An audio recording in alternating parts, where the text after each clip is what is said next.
World history, my dear pupils. And we're going to begin right in the beginning and talk about developments in East Asia from 1200 to 1450. And it was China who arguably possessed the biggest popsicle of power in that time. And oh baby, it was a tasty one. So if you're ready to get them brain cows milked Song Dynasty style, well, let's get to it. So we begin this course around the year 1200. And we'll start by getting acquainted with the Song Dynasty in China. And the truth is, China was kind of the biggest deal there was in the ancient and post-classical world. Okay, so first we're going to focus on how the Song Dynasty maintained and justified its power. All right, stop. What in the fresh heck do those words mean? Well, it means we're going to talk about how Song rulers stayed in charge and how they convinced everyone that they should stay in charge. After all, if there was only one popsicle of power in Song China, then Song rulers wanted to make sure that they licked that puppy clean. So how did they do it? Well, I got two ways you need to. First, Song rulers carried over a revival of Confucianism from the previous Tang Dynasty. Now, Confucianism became the official Chinese state philosophy way back during the Han Dynasty, about 200 BCE. Basically, this philosophy taught that human society was hierarchical by nature, which is to say society was composed of unequal relationships. Fathers were greater than sons, husbands greater than wives, rulers greater than subjects. You get the idea. So in order to make this kind of society work properly, the greater entity should treat the lesser entities with concern and benevolence, while the lesser entity should drink a tall glass of shut the heck up and obey their superiors. And if everyone lived according to their roles, well, harmony! Which is nice. And one of the key ideas in this whole system was filial piety, which was the practice of honoring one's ancestors and parents. This was emphasized by Chinese rulers because, hey, if people could learn how to honor their deceased grandpappies and their living parents, well, that served as a pretty good training to honor the emperor as well. So, you know, bonus. Anyway, those Confucian ideals worked to keep ancient Chinese society working for a long time. But once the Han Dynasty fell, Confucianism fell along with it, and their cultural harmony fractured until it sounded more like harmony.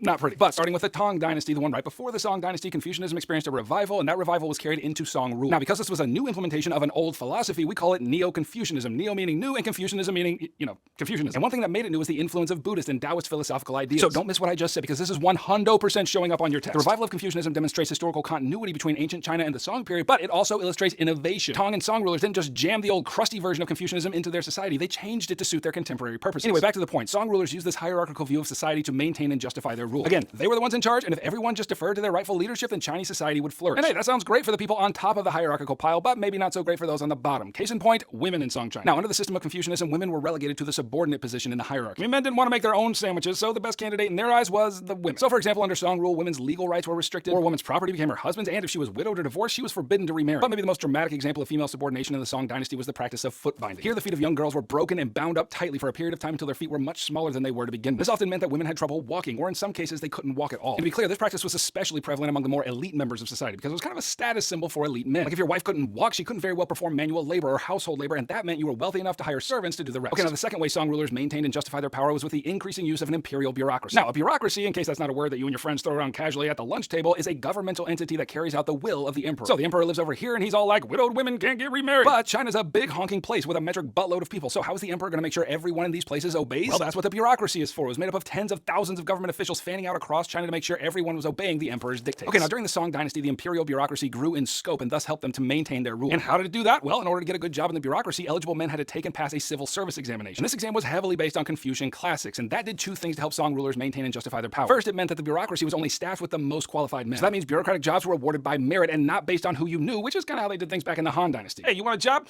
I got a guy. So this system helped Song rulers to maintain their rule because the best men got the jobs and thus increased the competency and efficiency of bureaucratic tasks. Okay, now because Song China was kind of a big deal on the world stage during this time, it probably is not going to surprise you to know that it had significant cultural influence on various states around it, and here I'm going to mention three of them. First, let's visit our friends in Korea right here on China's northeastern border. The Korean emperors were pretty much independent politically, but they were able to do that because they maintained a tributary relationship with the big boys in China. And what that means is that from time to time, Korean officials would visit the Song court, acknowledge that China was the awesomest, and then fall prostrate on the floor before the emperor, acknowledging that his power popsicle was the biggest and most delicious of all. And as long as that kind of tribute was paid, China and Korea were able to maintain friendly political and economic relationships. Now, because of this close relationship, some aspects of Chinese culture were adopted by the Koreans. For example, the Korean court used a similar civil service examination to staff their bureaucracy. Additionally, Korea adopted many Confucian principles which organized their family structures and went even further than China in marginalizing the role of women. However, to be fair, much of the Chinese cultural influence here applied mostly to the elite members of Korean society. Okay, second, let's go visit Heian, Japan right over here. Now, don't miss what's obvious, that Japan is separated from China by a big honking chunk of ocean. Even so, China still influenced Japanese culture, but the big point to remember here is that whatever cultural traits the Japanese adopted, they did so voluntarily and not because, like Korea, there was always the looming threat of being invaded. So, you know, that's nice. Anyway, the biggest chunk of Japan's cultural borrowing from China occurred before our time period that we're dealing with here. It was around the 7th to 9th century CE. And during that time, they attempted a large-scale overhaul of their power structure and organized it according to what they observed in China's imperial bureaucracy. And then later on, Chinese Buddhism took root among the Japanese elite as well as the Chinese writing system. So whatever Japan found useful about Chinese society and politics, they used and adopted, and whatever they thought was a turd,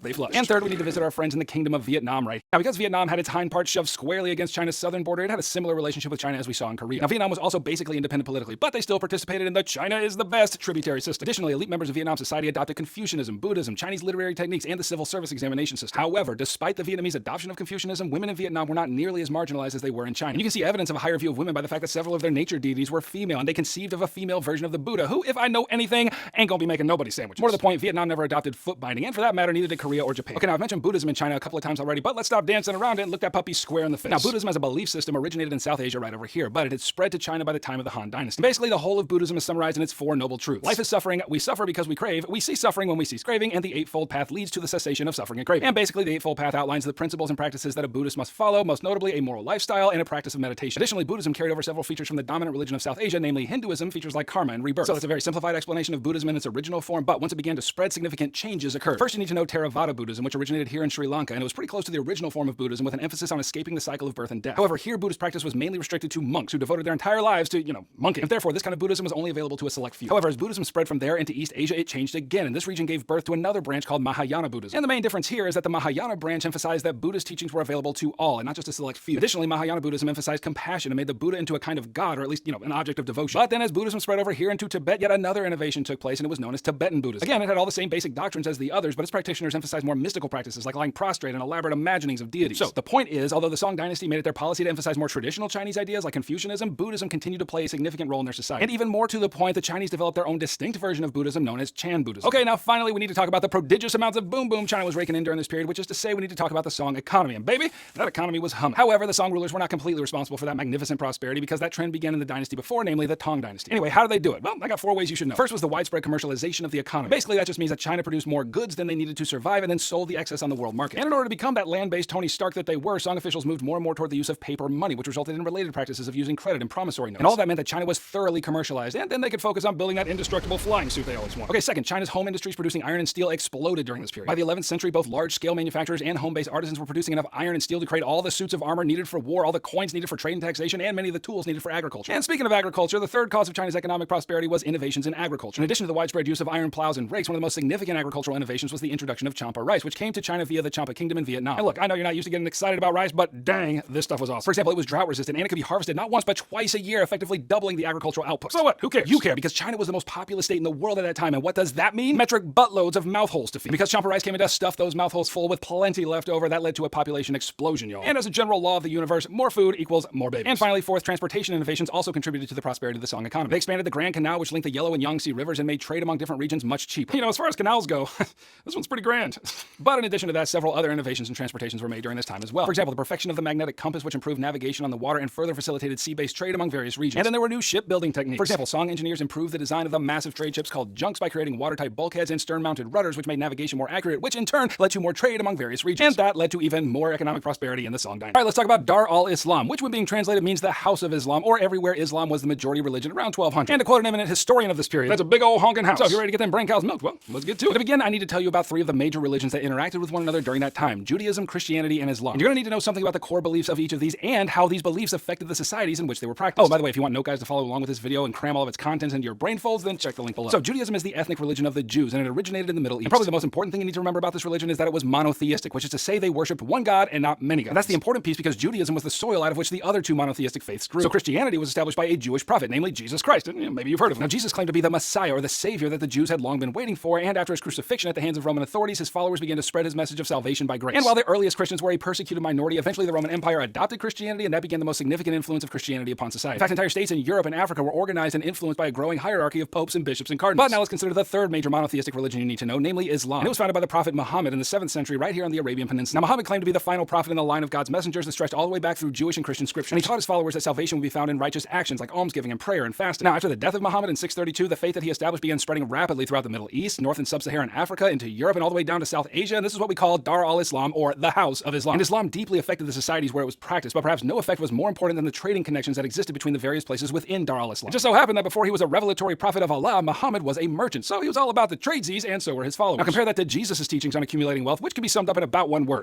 don't. And so it's not hard to understand why Islamic states in general became far more prosperous than Christian states prior to 1200. Now, in addition to the Islamic faith facilitating trade throughout Afro-Eurasia, it also facilitated the rise of giant honking empires as well. And for our purposes, let's begin with the Abbasid Caliphate, which was founded in the 8th century. And you're like, the course starts in 1200, why are you talking about the 700s yet, doink? Well, my dear pupils, first of all, 1200 is kind of a squishy date, like the course starts around 1200. But secondly, in order to really understand the new developments going on in Dar al-Islam from 1200 to 1450, you have to know what came before. So back to the Abbasids, and there are 2 things you really need to remember about about them. First, they were ethnically Arab. Second, the Abbasids were in power during what became known as the Golden Age of Islam. During that time, there were metric buttloads of innovations and advancements in science and mathematics and literature and technology, all of which we'll talk about later. But by 1200, well, baby, it ain't the Golden Age anymore because the Abbasid Empire was fragmenting and beginning to lose its place of ascendancy as the center of the Islamic world. And I'll throw in a third thing to note just for funsies. As I mentioned a second ago, the Abbasids rose to power around the mid-8th century, replacing the Umayyad Caliphate. And the Abbasids engaged in lots of battles against the Umayyad to get there, but you want to know how they finished the job? I know you do. After they had squarely whipped the Umayyad, the Abbasids invited about 80 members of the Umayyad court to a nice dinner and then hacked their crap to pieces. And that's how you do it. Anyways, the power of the Abbasids began to wane right before the beginning of our period. This is the important part. Listen, several new Islamic empires began to rise in its place. And here's the spicy part. Those new Islamic empires were largely made up of Turkic peoples, not Arab people. Why are you not falling out of your seat right now? It's a huge development. Look, from the time of Muhammad to the fall of the Abbasid Caliphate, Islamic empires were run by Arabs. But not now. The Turkic Muslims start coming in and setting up new rival empires out of the crumbling edifice of the Abbasid Empire, and let me tell you about three of them. First was the Seljuk Empire, which was established in the 11th century in Central Asia. Now, the Seljuks were a pastoral people from Central Asia who were brought in, irony of ironies, by the Abbasids as a professional military force, both to expand their empire and to culturally integrate their empire by force. But by the 1200s, those Seljuk warriors began to claim more and more power for themselves. And in the end, the Abbasid caliphs were still in power and claimed to speak for all of Islam, but the Seljuks had most of the political power because, you know, when you're really good at killing large swaths of people, it's relatively easy to gain power. Okay, second was the Mamluk Sultanate over in Egypt, and it's kind of the same story over here. Now, prior to the Mamluk takeover, the Ayyubid Sultanate ruled Egypt under the leadership of Saladin, otherwise known as he of the pointy turban. I'm kidding, don't write that down. Anyway, in order to advance the goals of his state, Saladin needed more laborers. So what did he do? Well, Saladin went ahead and enslaved a group of fierce Turkic warriors who were known as Mamluks, which just means enslaved person. So Saladin dies and the sultans who followed him were pretty incompetent, and so what happened? Well, the Turkic Mamluks went ahead and seized power, giving rise to yet another Turkic Muslim state. So what's the lesson here? Well, if you're ruling over a Muslim empire in the post-classical period and want to stay in power, don't bring in the Turkic warriors because eventually they're going to take all your crap over. See, who said that world history wasn't practical to your life? Anyway, the third Turkic Muslim state to arise during this period was the Delhi Sultanate over here in South Asia. Here, the invading Turks established a Muslim state in the north and ruled over the Indian population for about 300 years. Now, they had all kinds of problems as well, but we're going to save that for the next video. But the main point here is that as Arab Muslim empires like the Abbasid declined, new Muslim empires made up of Turkic peoples were on the rise. That was a big change. However, these new Muslim states also resembled the former Arab empires in several ways. For example, in these new states, it was mostly the military which was in charge of administration. Additionally, they retained the Islamic practice of implementing Sharia law, which was a code of laws established in the Quran. Okay, now during this period, Islam continued to expand in places all across Afro-Eurasia, and that spread was carried out in basically three ways. First, military expansion. We already saw how that worked with the establishment of the Delhi Sultanate. Second, Islam expanded through merchant activity, which is to say trade. For example, much of North Africa was ruled by Muslims, and that reality stimulated trade and movement of merchants throughout Africa. Further south, the Empire of Mali gradually converted to Islam for many reasons, but chief among them was the increased access to trade among Dar al-Islam. And then third, Islam expanded due to the efforts of Muslim missionaries, a large branch of which was known as the Sufis. Now, during this period, Sufism was a new and emerging form of Islam that emphasized mystical experience. Furthermore, it emphasized that those spiritual experiences were available to anyone, regardless of class or gender. And although the Islamic scholar class poo-pooed this innovation, but with its lack of theological rigor, it became a significant force for the spread of Islam across the world. Okay, now the last thing you need to know is that all across Dar al-Islam, there were an awful lot of thinky kinds of people, and their developments were kind of astonishing. First of all, there were innovations in mathematics, and for this, let me introduce you to my boy Nasir al-Din al-Tusi. I mean, this guy invented trigonometry, so, you know, noise. The whole reason he developed it was so he could better understand how planets and stars move through the sky. And look, if you believe that the Earth revolves around the sun and not the other way around, then you have Al-Tusi to thank, because later Nicholas Copernicus used Al-Tusi's mathy stuff to develop the heliocentric theory of the universe. Not the universe, the galaxy? No, what's... I mean, sun is at the center. Additionally, during the Golden Age of Islam under the Abbasid Caliphate, the House of Wisdom was established in Baghdad. This was a massive and world-famous library to which scholars from all over the dang world came to study religion and the natural sciences. And even spicier, scholars at the House of Wisdom were responsible for preserving the great works of Greek moral and natural philosophy by folks like Plato and Aristotle. They translated them into Arabic and made extensive commentaries on them, and without that effort, those works would likely have been lost forever. But they weren't, and instead, those Arabic translations of classical texts were transferred to Europe, where they became the basis for the Renaissance and all the cultural flowering that resulted. All right, click here. All right, let's take a tour of South Asia and Southeast Asia around the year 1200. I'm going to answer those questions that are keeping you up at night. How did various belief systems affect their societies over time? And how did those states develop and maintain power? Well, don't worry, because I'm about to explain it up real nice for you. So if you're ready to get them brain cows milked, well, let's get to it. So first things first, if you have no idea what I'm talking about when I say South Asia and Southeast Asia, I'm talking about this place and this place. The first thing you need to know about these places around the year 1200 is that three main belief systems have been well established and were struggling for dominance, namely Hinduism, Islam, and Buddhism. And by the way, if you want note guides to follow along with this video and get all its contents firmly crammed into your brain folds, well, then check the link below for my video note guides. So let's start in South Asia, the main portion of which consists of this giant honking subcontinent known as India. So from time immemorial, the dominant religion in this region was Hinduism. And if you're in the mood for a gross oversimplification of its doctrines and beliefs, well, here it is. First, Hinduism is a polytheistic belief system, which means its adherents believe in many gods, not just one god like they do in monotheistic faiths like Judaism or Islam. Second, the ultimate goal of the believer is to reunite his or her individual soul to the all-pervasive world soul known as Brahman. But because human beings, for the most part, are the moral equivalent of sentient turds, that reunion with Brahman usually takes many lifetimes, cycling through death and rebirth, otherwise known as reincarnation, to achieve. Now, what's very important to understand about Hinduism is that it created the conditions for a more or less unified culture in India for millennia. And one significant way that it did that was by structuring Indian society according to the caste system. Now, this was essentially a 5-tiered system with the more virtuous people on top and what they considered the refuse of society on the bottom. And in general, it wasn't possible to move up in status during your lifetime, but if you were pretty good in this lifetime and avoided egregious sins like failing to disclose a camel's illness when selling said camel, well, then when you were reincarnated, maybe you get born into a higher caste. Okay, now I spent a good deal of time on Hinduism because it's real important to understanding Indian culture. But second, Buddhism established itself in South Asia as well. Now, I explained Buddhist beliefs in more detail in the video on East Asia, so I'm not going to rehash that here. However, it is important to know that Buddhism was founded in India and shares several beliefs with it. For example, Buddhism carried over the idea of the cycle of birth and death and reincarnation, and the ultimate goal was similar, which is to dissolve into the oneness of the universe. However, there were some significant differences as well. For example, Buddhism rejected the caste system and emphasized equality of all people, and that's crucial to understand, and let me explain. Now, Hinduism is what's known as an ethnic religion, which means that the belief system is tightly bound to a particular people in a particular place. And in general, ethnic religions don't spread very well. Like, can you imagine Hindu missionaries showing up in China and being like, all right, y'all, let's organize all your crap according to the caste system? Yeah, not gonna happen. But Buddhism is what's known as a universalizing religion, which means it can be planted in any culture without completely overturning that culture. And that means that a belief system like Buddhism is much more likely to spread. And I'll tell you more about that spread in a moment. But for now, you need to know that by the time 1200 rolled around, Buddhism's influence in the land of its birth was waning big time. Okay, now the third belief system you need to know for South Asia, Islam. And again, I talked about this in the last video. But here you need to know that in 1206, Turkic Muslim invaders came into South Asia and set up a Muslim empire known as the Delhi Sultanate. And that meant that in India, while Buddhism was going the way of the dodo, Islam became the second most important belief system there. And because in large parts of India, the Muslims were in charge, it became the religion of the elite, and then throughout Southeast Asia. Okay, we'll get back to the Delhi Sultanate a little bit later. But now I've neglected belief systems in Southeast Asia for far too long, so let's see what's going on over there. And to be fair, Southeast Asia was a very diverse place, but in general, states in this region practiced Hinduism, Buddhism, and Islam, and I'll show you what effect that had in a minute. But now that you know the three main belief systems present in this region, it's going to be important to know that during this period, each of them experienced some change as well. On the Hinduism front, a new expression of the faith known as the Bhakti movement arose. This was a form of Hinduism that encouraged believers to worship one particular god in the Hindu pantheon of gods. Additionally, it rejected the hierarchy of Hinduism and encouraged spiritual experiences of all people, regardless of social status. And then Islam also experienced some change as well. Recall in the last video, we talked about the rise of Sufism, which was a more mystical, spiritual, experience-based version of Islam. I don't know about you, but I smell a comparison in the air. Now, Bhaktis and Sufis had a lot in common. Obviously, they fell under the banner of different belief systems, but both of them emphasized mystical experience. Both of them rejected the elaborate doctrines and religious requirements of the elite, and both of them emphasized access of spiritual experience to all people, which made both of them better candidates for spreading through the region. And finally, Buddhism changed as well during this period. Now, even though the original teachings of the Buddha emphasized access to enlightenment for all people, by this time in South Asia, it had become more and more exclusive. Basically, the only Buddhists seeking that sweet nirvana sandwich were monks who would confine themselves to monasteries. So at least in South Asia, Buddhism was definitely on the decline. Okay, now let's turn the corner and talk about how states formed in these regions and how they maintain their power. And I reckon we ought to start with South Asia. Now, earlier I mentioned that the Muslims had established the Delhi Sultanate in 1206 and it ruled over northern India. However, Muslim rulers in the Delhi Sultanate, even though, they were the ones in charge, had a lot of trouble imposing Islam on India. At the end of the day, Hinduism was just too dang entrenched socially and culturally, and so Islam remained a minority religion here. And there were other pockets of resistance to Muslim rule as well, namely the Rajput kingdoms, which was a collection of rival and warring Hindu kingdoms that had existed since before Muslim rule in northern India. And over time, some of them were conquered by Muslim rulers, but some of them maintained independent Hindu states. And to further annoy Muslim rulers in the north, a new and powerful Hindu kingdom was founded in the south, namely the Vijayanagara Empire in the 14th century, and the events leading to its establishment were kind of spicy. So Muslim sultans in the north wanted to extend the rule of the Delhi Sultanate to the south, so they sent a group of emissaries down there to make it happen. But as it turned out, those emissaries were Hindu who had converted to Islam, and once they found themselves out from under the watchful eyes of their Muslim overlords, they went ahead and tossed their Muslim faith in the trash and established a rival Hindu empire. So that's fun. Okay, now let's head over to Southeast Asia and see how state building is going over there. And first, let's begin with sea-based states. Now, back before our time period began, the Srivijaya Empire, which is here, ruled from the 7th to 11th centuries. Now, they were a Buddhist state, but they were also heavily influenced by Indian Hindu culture. And the main source of their power was their control over this little waterway right here, namely the Strait of Malacca. It was kind of the best way for merchants to get anywhere in the Indian Ocean, and so Srivijaya rulers got filthy rich by slapping taxes on ships passing through that strait. Okay, now later, which is to say the end of the 13th century, the Majapahit kingdom was established here on Java. Now, formerly it was a Hindu kingdom, but there were strong Buddhist influences there as well. The way the Majapahit maintained power was to create a tributary system among the various states in the region. If you forgot what tributary means, it just means the reality that the Majapahit had the biggest popsicle of power in the region and exerted some control over other states by requiring tribute or goods and services from them. And finally, let's move out of the sea and check in with the major land-based states in Southeast Asia. And first, let's check in with the Sinhala dynasties right here in Sri Lanka. Now, this was a Buddhist state that existed in some form or another for something like 2,000 years, to which I say,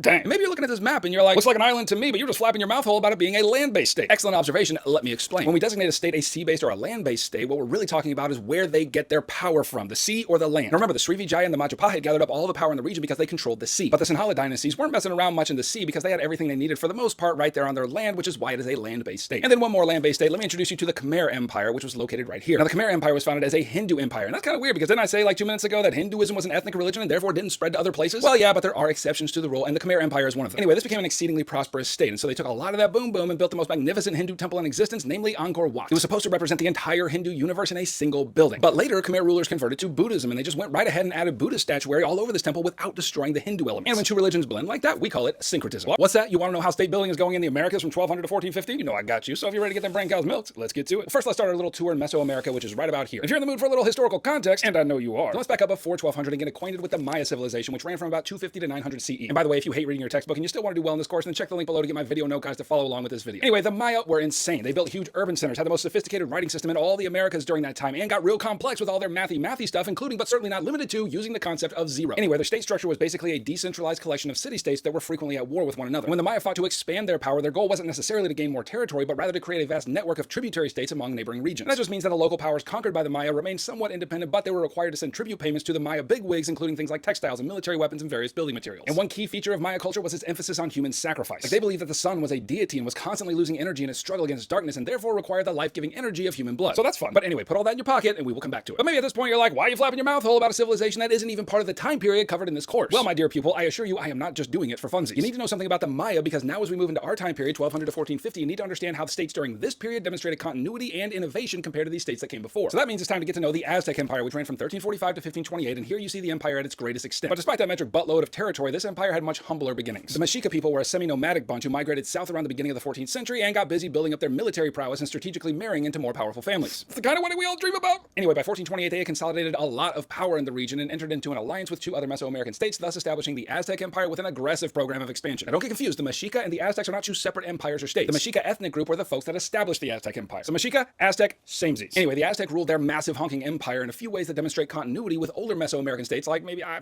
don't know, the Maya. You see what's happening here?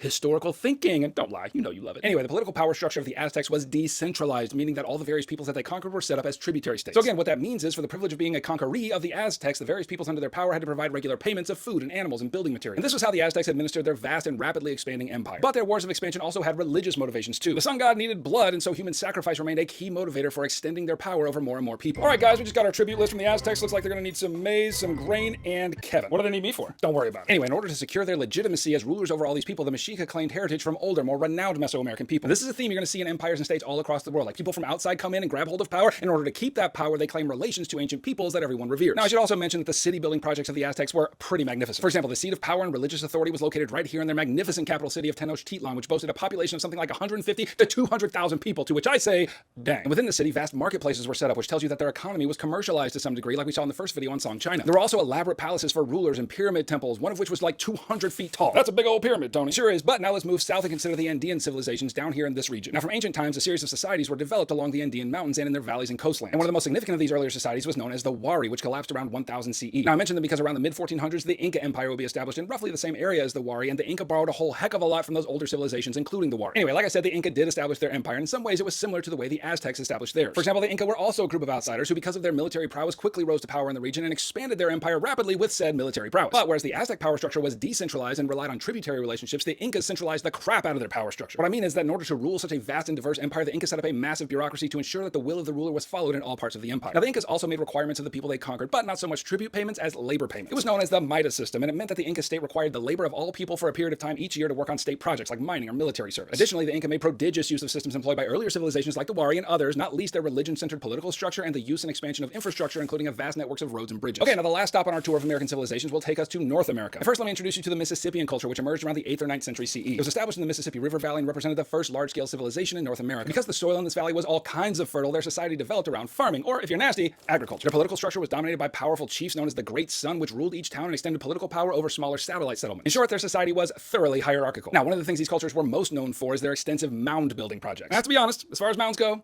these are pretty fantastic. They were mostly memorial in nature, acting as burial sites for important people, and they hosted religious ceremonies on the tops of the mound. And each major urban area in the civilization was surrounded by these mounds, and it should tell you something about the political structure of these settlements that they were able to marshal enough people to construct such massive public projects. And the biggest and most significant of all these mounds was built in the urban center of Cahokia, which was the largest urban center of the Mississippian culture. Okay, now going westward, we have the occasion to meet the Chaco and Mesa Verde Society. They established themselves in the southwest portion of what we call today the United States after the rise of the Mississippian culture. Now, this region is, to use the technical term, dry as heck. And so these people developed innovative ways of transporting and storing water. And because it's dry as heck, there weren't many trees to provide timber for building structures. So what did they do? Well, the Chaco carved sandstone blocks out of massive quarries, imported timber from distant locations, and built massive structures that were some of the largest ever built in North America. The Mesa Verde people solved this problem by building housing complex right into the sides of cliffs using sandstone, and they are magnificent. Okay, now it's time to see how state building was going over in Africa from 1200 to 1450, and if I'm honest, it's pretty spicy. So if you're ready to get them brain cows milked, well, let's get to it. So let's begin in sub-Saharan Africa, and that's the region that's sub, or, below the massive Saharan desert right here. And let me introduce you to the Swahili civilization, which emerged on Africa's east coast around the 8th century. Now, this is a collection of independent city-states which rose to prominence because of their strategic location right here on the coast, which gave them access to the bustling Indian Ocean trade. It turns out they found that merchants that arrived on the coast from Arabia and Persia and India, etc., were real interested in goods like gold and ivory and timber, and to a limited degree enslaved people. And because these commercial city-states focused mostly on trade, they imported many of the goods that they sold from folks in the African interior who were farmers and pastoralists. Oh, and by the way, okay, now it's also important to know that Islam became a dominant belief system in the Swahili civilization. And that's not hard to understand, right? Like, these cities thrived on trade, and which kind of merchants in the Indian Ocean were kind of the biggest deal?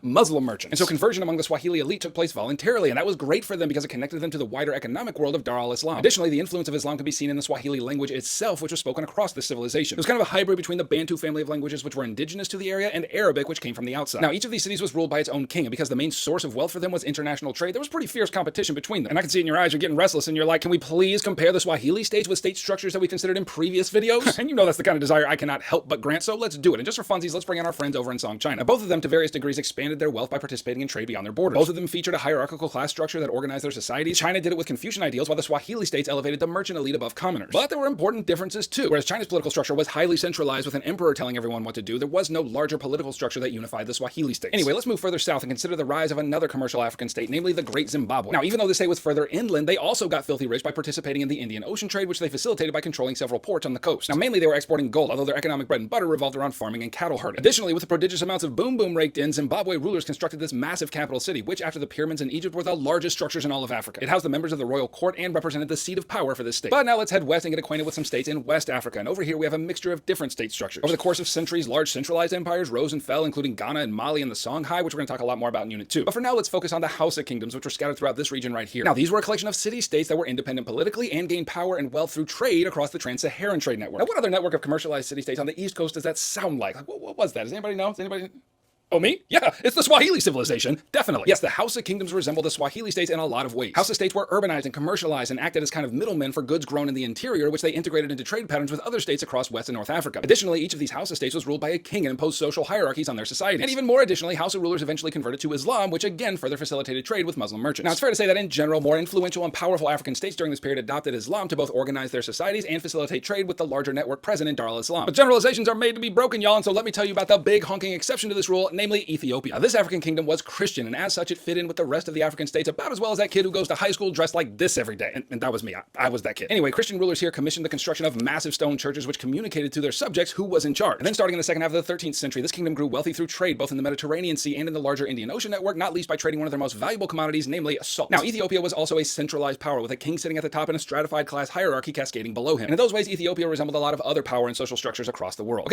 Okay, let's finish our Unit 1 tour of the world and see what kind of spicy developments are going on in Europe from 1200 to 1450. So if you're ready to get them brain cows milked feudalistically, well, let's get to it. Okay, first let's talk religion, and for Europe we're going to talk about Christianity. Now, back during the time of the Roman Empire, Christianity became the official state religion thanks to our boy Emperor Constantine. And for a while, that belief system united Romans all over the dang place. But in 476 CE, the western half of the Roman Empire fell. So sad. But cheer up, because the eastern half of the Roman Empire, known as the Byzantine Empire, kept the faith and its politically and socially organizing properties alive for another millennium. Now, the Byzantine flavor of the faith was known as Eastern Orthodox Christianity, and it provided a belief structure that helped Byzantine rulers justify and consolidate their power structure, which was highly centralized. But over in the West, after the highly centralized Roman Empire fell, this region broke apart politically into many decentralized entities, and we'll talk more about that in a minute. But despite that fragmentation in the West, Christianity maintained a powerful presence in the form of Roman Catholic Christianity. Now, by 1200, the Byzantine Empire had experienced a thorough butt whipping by neighboring Islamic powers and ended up losing significant amounts of territory to them. However, that didn't mean that they didn't still wield enormous influence on the Eastern Mediterranean and Southwest Europe, because they did. That is until 1453, when a new Muslim power known as the Ottoman Empire sacked the crown jewel of Byzantium, namely the capital city of Constantinople, and went ahead and changed the name to Istanbul. And that was the end of the Byzantine Empire. Moment of silence, please.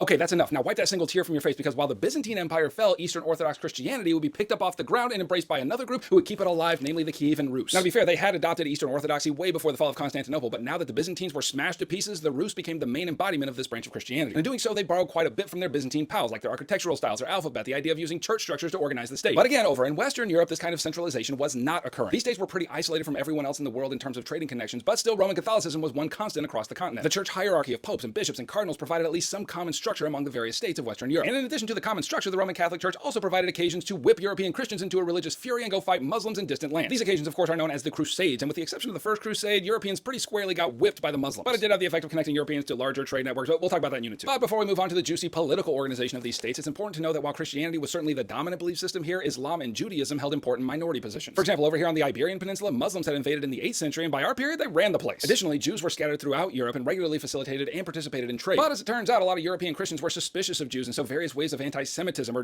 Jewish marginalization and persecution kind of kept them living at the edges of European society. Okay, now if you've been watching my previous Unit 1 videos, hold on to your butts, because what I'm about to say might come as a shock. Around the start of this period, there were precisely no large empires in Europe. What? Like, think about all the places that we visited in Unit 1. The Aztecs and the Incas were running crap in the Americas. The Song dynasty in China was massive. Islamic empires were grabbing land all over the dang place, but not in Europe. Instead, decentralization and political fragmentation was the soup du jour in Europe, and so let's talk about it. In Western Europe, the social, political, and economic order was essentially organized around a system known as feudalism. And maybe that's an unfamiliar word, but don't worry, your efforts to understand it are not feudal. Anyway, feudalism was a system of allegiances between powerful lords and monarchs. Basically, the greater lords and kings gained allegiance from lesser lords and kings, and land was exchanged to keep everyone loyal. Now, all these patches of land were owned and ruled pretty much independently, and the system at work here was known as manorialism. So here, peasants were bound to the land and worked it in exchange for protection from the lord and his military forces. And that kind of makes it sound like a mutual exchange, but in truth, these peasants, known as serfs, were little different than slaves. The big difference was that serfs were not owned by the lords, but rather, as I said, they were bound to the land in the manor. And that's how it was for a long time in Europe. However, around the start of our period in 1200 and, a little bit before, Europe's political structures began to change. Monarchs in various states began to gain power and centralize their states by introducing large militaries and bureaucracies. And this was a big deal because prior to this, it was the European nobility that held most of the power. But more and more monarchs in this period are going to get on their power pants and centralize their authority under themselves. But you didn't think there weren't going to be any consequences for that increasing centralization, did you? Don't be crazy. No, with powerful monarchs on the rise, they would increasingly be looking toward one another and competing for influence and territory, which led to all kinds of wars of conquest to determine who indeed were the biggest power pants. So we need to answer here is this: how did the Song dynasty maintain and justify its rule? In other words, how did the Song dynasty run their state, and how did they stay in charge? I'm going to give you two main methods they used. First, they maintained and justified their rule by emphasizing Confucianism. And this was a philosophy that defined Chinese culture from its earliest days. And while it fell into the background during some of the previous dynasties, the Song dynasty carried over a revival of Confucianism from the Tang dynasty, which came right before the Song. And because it was a revival of an old philosophy, we call it Neo-Confucianism. Neo meaning new, and so we get New Confucianism. But the newness of this revival also indicates some change in Confucianism itself. And the main change you should know is that Neo-Confucians sought to rid Confucian thought of the influence, especially of Buddhism, which had influenced it significantly in prior centuries. Now, one of the main ideas at the center of Confucianism is that the nature of society is hierarchical, meaning that there are prescribed and proper orders for everything. There are those above and there are those below. Citizens submit to the state, women submit to men, juniors submit to elders, children submit to parents, pigeons submit to,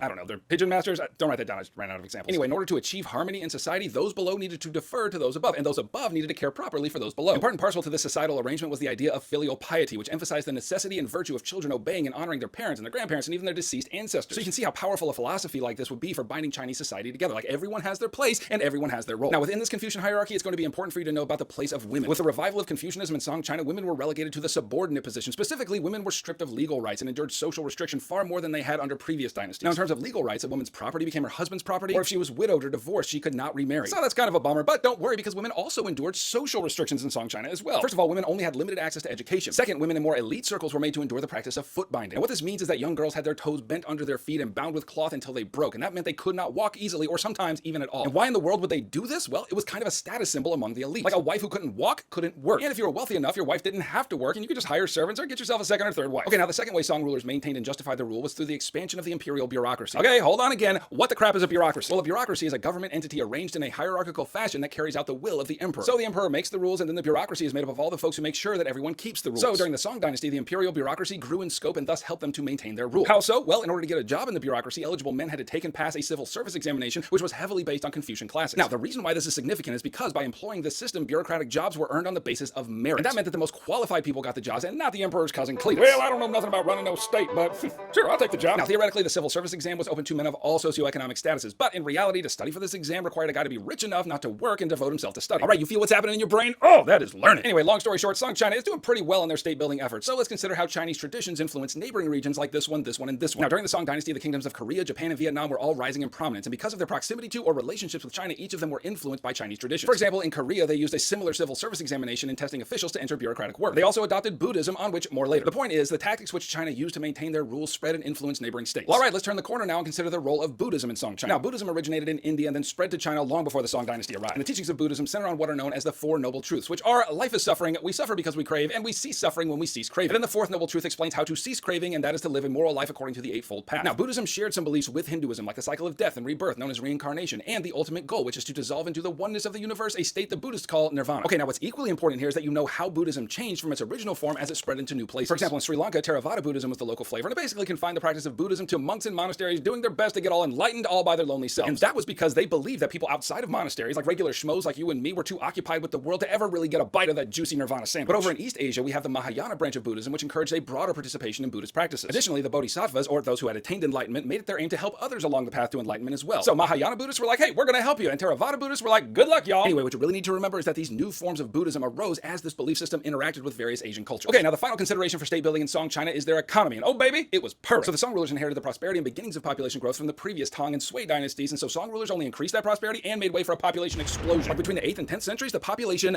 doubled, to which I say, huh, dang. Anyway, the main economic development you need to know here is the commercialization of the Song economy. And essentially that just means that manufacturers and artisans in China began to produce more goods than they consumed, and then they sold those excess goods in markets in China and then across Eurasia. If you want to know two of the most significant goods they traded, and I know you do, then remember porcelain and silk. Additionally, now that China was swimming in piles of money like Scrooge McDuck, innovations in agriculture paved the way for a population explosion. One of the most significant agricultural innovations was the introduction of champa rice. Where my champa rice gang at? Anyway, this particular strand of rice was introduced to China from the Champa kingdom. You're like, what's the big deal about rice? Well, I'll tell you what the big deal is. Champa rice matured early, resisted drought, and could be harvested multiple times a year. And that meant way more food to stuff in people's mouth holes, and that led to significant population growth because, as you may know, more food equals more babies. And finally, the last development that facilitated the growth of the Song economy were innovations in transportation, perhaps the most important of which was the expansion of the Grand Canal, which facilitated trade and communication among China's various regions. So the point is, Song China was doing just fine during this period. And that means it's time to check in with developments in Dar al-Islam during. Now, the term Dar al-Islam can be translated as the House of Islam. It basically refers to all the places in the world where Islamic faith was the organizing principle of civilizations during this time, and that's basically in all these places right here. Now, although we're going to focus on Islam here, you need to know that in the heartland of the Muslim faith, two other major religions were practiced, and you need to know something about each. First was Judaism, and that was the ethnic religion of the Jews, which centered on the teaching of the Torah and the rest of the Hebrew Bible. And second was Christianity, which was kind of like an extension of Judaism, centered on the teachings of Jesus Christ and his life, death, and resurrection. And then third, there was Islam, which was also related to Judaism and Christianity. The Prophet Muhammad claimed to be the final prophet in the line of God's messengers that stretched back through Jewish and Christian scripture. Looked like this. Now, in terms of how the Aztecs administered their vast and growing empire, they created an elaborate system of tribute states. And that just means that the people that they conquered were required to provide labor for the Aztecs and regular contributions of goods like food and animals and building materials, etc. All of those things were their tributes to their Aztec overlord. Additionally, enslaved people from those conquered regions played a large role in Aztec religion, especially as candidates for human sacrifice, which was a major part of their belief system. You see, Kevin here just thought he was going to be conquered by an enemy, but no, they're going to go ahead and sacrifice him to the gods. Poor Kevin. Okay, now the other major center of population in the Americas was located further south in the Andean civilization. So in the early 1400s, the Inca Empire was born, which stretched nearly across the entire Andean mountain range. And like the Aztecs, Incas incorporated the land and languages of older Andean societies. Anyway, to maintain power, Incas were far more intrusive in the lives of the people they conquered than the Aztecs were. For the Aztecs, if their various states sent tribute, then they kind of stayed out of their business for the most part. The Incas, however, developed an elaborate bureaucracy with rigid hierarchies of officials spread throughout the empire to make sure that their conquerees remained firmly under their thumb. To that end, Incas also had requirements of the people they conquered, but it wasn't so much a tribute system like the Aztecs. Instead, the Incas adopted the Midas system, which required all people under their rule to provide labor on state projects like large state farms or mining or military service or state construction projects or whatever. And so to wrap up this comparison with a tidy bow, you need to remember that the Aztecs were mostly decentralized in how they ruled, while the Inca were highly centralized. Okay, now in Unit 2, and I reckon that means we ought to talk about the Silk Roads. And as far as roads go, they're about as silky as they come. So if you're ready to get them brain cows milked networks of exchange style, then let's get to it. So let's start by defining our term. The Silk Roads were a vast network of roads and trails that facilitated trade and the spread of culture and ideas across Eurasia in and before the period 1200 to 1450. And I said some very important things there that you can't sleep through. Yes, these were trading routes first and foremost, but perhaps of equal importance as trade in goods occurred across these routes, various ideas and cultural traits were exchanged as well, which is what we call cultural diffusion, and I'm going to show you why that's such a big deal in a moment. But for now, you just need to know that across these vast network of roads, it was mainly luxury items that were exchanged, most notably Chinese silk. And that's not hard to understand when you consider that it was expensive to haul goods from one end of these roads to the other, and so selling luxury goods was the only way to earn prodigious amounts of profits, and that, as we say here in the South, is finer than a frog hair split 4 ways. Okay, hold on a second. In Unit 2, we're looking at many of the same places we looked at in Unit 1, but through the lens of connection, like how were all these various states connected to each other? And the answer, networks of exchange like the Silk Roads. But even more specifically, we need to consider the causes and effects of why these networks grew and expanded during this time period. So first, exchanges along the Silk Roads grew in scope during this period because of innovations in commercial practices, and you need to know about 3 of them. First was the development of money economies, and it was the Chinese who pioneered this sweet innovation. Basically, it means they started using paper money to facilitate trade among various regions, and this was kind of a huge deal. Like, I know we're used to slapping down a Hamilton to get a burrito at Chipotle, but have you ever stopped to consider how crazy that is? Like, it's just a piece of paper. Why would they freely surrender that glorious beauty into my hands in exchange for this flimsy thing right here? Well, because we have all agreed in our society that this thing is worth something, and in this case, it's worth a burrito large enough to feed a small horse. And that's essentially how China transitioned into a money economy. With the introduction of paper money to facilitate trade, a merchant could deposit bills in one location and then withdraw the same amount in another location, thus increasing the ease of travel and the security of transactions. And second, this is related to the increasing use of credit to facilitate trade as well. Here, instead of paper money, merchants could secure pieces of paper from merchant families in one region and then go to another region and exchange that paper for coins. Now, the Chinese call this new arrangement flying money, and its increasing use led to the expansion of trade and networks of exchange. And then third, to facilitate all these exchanges of paper money and bills of credit, banks became increasingly necessary to keep the flow of trade humming along. For example, over in Europe, they introduced banking houses based on the Chinese model. There, a merchant could present a bill of exchange and receive the amount of money equal to the bill. But there were also innovations in transportation technologies that led to the expansion of trade over the Silk Roads as well. And maybe the most important here is the rise of caravanserai, which were a series of inns and guest houses spaced about a day's journey apart on the most frequented routes where the traveling merchants merchants and their animals could lodge for the night. And these little rest stops served two important functions. First, they provided safety from those wily bandits and plunderers along the routes who targeted these large merchant caravans carrying expensive luxury items. Second, the caravanserai became centers of cultural exchange and diffusion. Like merchants from all over the dang place with various different cultural backgrounds would meet at these rest stops and mingle. Hey man, nice camel. What's that on its back? Oh, that's a saddle.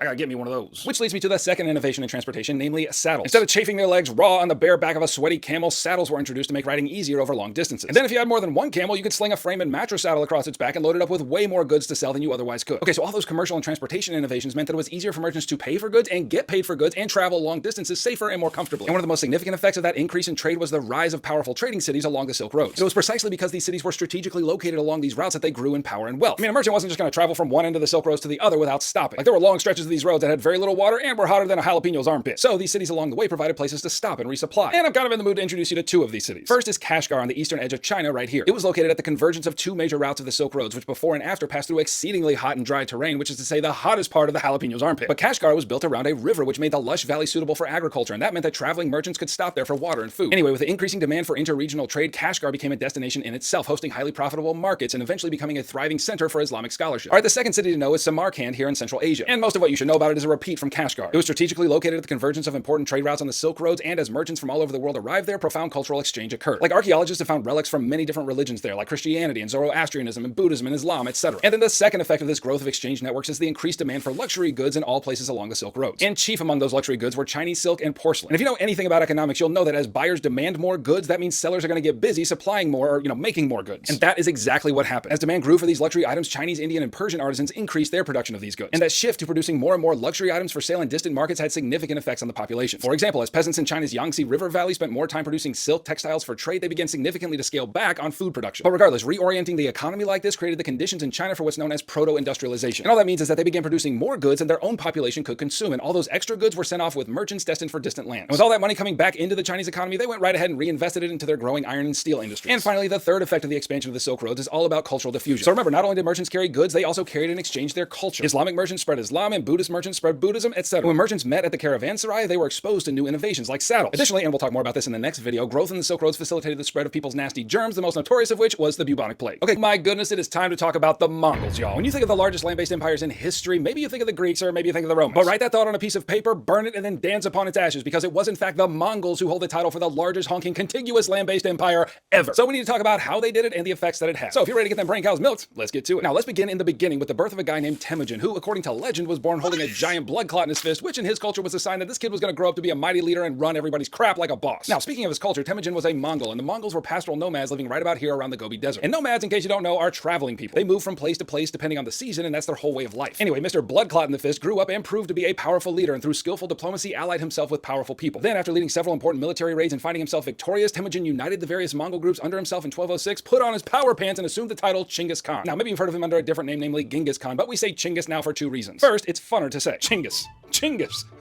I'm just having a great time. Second, Genghis is the westernized version of his name, and Chinggis is closer to how it would be pronounced in Mongolian, so we're sticking with Chinggis. From there, old Chinggis got busy taking over the world. He attacked and conquered northern China, then territory in Central Asia, and then up to southern Russia. And then Chinggis Khan went ahead and died in 1227, and then his sons who succeeded him, one after another, just kept right on expanding until the empire reached its peak in 1279, including all of this land right here. Now hold on a minute, if you've been with me since Unit 1, this should sound a little weird. Like the military forces of the Seljuk Empire and the Delhi Sultanate and Song China were nothing to sneeze at. So how did the Mongols, who are often very much outnumbered by other military forces in these empires, win so many victories? Well, partly it was their military organization. Chinggis Khan organized his forces into groups of 10,000 and 1,000 and 110, which made controlling and commanding them devastatingly efficient. And then partly it was superior weaponry and skills. The Mongols' weapon of choice was a bow that was larger than traditional bows and can sink arrows into their enemies from much farther away. Also, they were exceedingly skillful horse riders, and they could often outride those they encountered. And another part is that their timing was pretty lucky. The Song dynasty had recently lost control of its northern territory, and large states like the Abbasid Empire had been declining in power for a long time, and it was the Mongols who brought it to an end with the destruction of Baghdad in 1258. But the juiciest explanation of their success was their reputation for brutality. In some cases, Mongol armies would slaughter nearly everyone in a settlement, and then leave just a few alive so they could run to the next town and warn them of the poop your pants ferocity of Mongol invasion. And in that way, the Mongols didn't even have to fight in some places. They just showed up, and then everyone unceremoniously pooped their pants, and they were like, oh hey y'all, just come on in. Randy's over there grilling some camel meat if y'all are hungry. But what's interesting is that even though the Mongol body count was staggering during their wars of expansion, once they kind of ruled everything, they were pretty peaceful. In fact, there's a whole phrase for the peace experienced under about a century of Mongol rule, namely the Pax Mongolica. So the point is, as the Mongol Empire expanded, it replaced the empires we talked so much about in the last unit, and after Chinggis Khan's death, his grandsons organized the empire into several khanates or military regions. And in many cases, Mongol rulers kind of adopted a lot of the cultural norms of the people over which they ruled. For example, Kublai Khan ruled in China and went ahead and set up a new Chinese dynasty, namely the Yuan dynasty. And because he had united warring factions from across China, many of the Confucian elite believed that he possessed the mandate of heaven to rule China, which was a way of saying that because he united everyone, well, he must be our rightful ruler. Additionally, Kublai Khan styled himself as a benevolent Confucian-style ruler. Now, to be clear, the Mongols in China did not become Chinese, but I'm just trying to show you that in China and elsewhere, Mongols adapted their style of rule to the conditions of that place. Okay, now let's talk about the economic situation under Mongol rule. And if you remember in the last video we talked about the Silk Roads, you'll remember that those trade routes were expanding like mad. But arguably, the Silk Roads were never more organized and prosperous than they were under Mongol rule, and here's why. Now, these trade routes passed through a lot of different states and empires over time, and depending on where you were, these routes could be less safe or more safe. But when the whole stinking length of the Silk Roads fell under the control of the Mongols, then that meant that one state was responsible for keeping everyone safe and goods flowing from one side of the world to the other. Additionally, Mongol rulers improved the infrastructure of many of the places they ruled by building metric buttloads of bridges and repairing roads, all of which facilitated more trade. And so, thanks to the Pax Mongolica, trade flourished across the Silk Roads during this period. And a side benefit of the increased flow over the Silk Roads was an unprecedented increase in communication and cooperation across Eurasia. For example, Persian and Chinese courts often worked together across distances, sending skilled artisans back and forth and exchanging ambassadors. They also shared military intelligence, and all of this was done with the help of the YAM system, which was a series of communication and relay stations spread across the empire. And because of this interregional diplomatic hugfest, far-flung parts of the empire were more friendly, and that further increased trade, which further increased the wealth of all involved. And certainly no discussion of the Mongols would be complete without talking about the technological and cultural transfers that occurred during their rule. Now, the Mongols had a high opinion of intellectuals and skilled artisans, and when they were on their tours of pants-pooping conquest, they were often careful not to kill those kinds of people. Oh, hey, I can see you're about to kill everyone, and look, you're doing a great job, but I just want to let you know I'm a pretty smart guy. I even know how to write. Hey, y'all, don't kill this guy.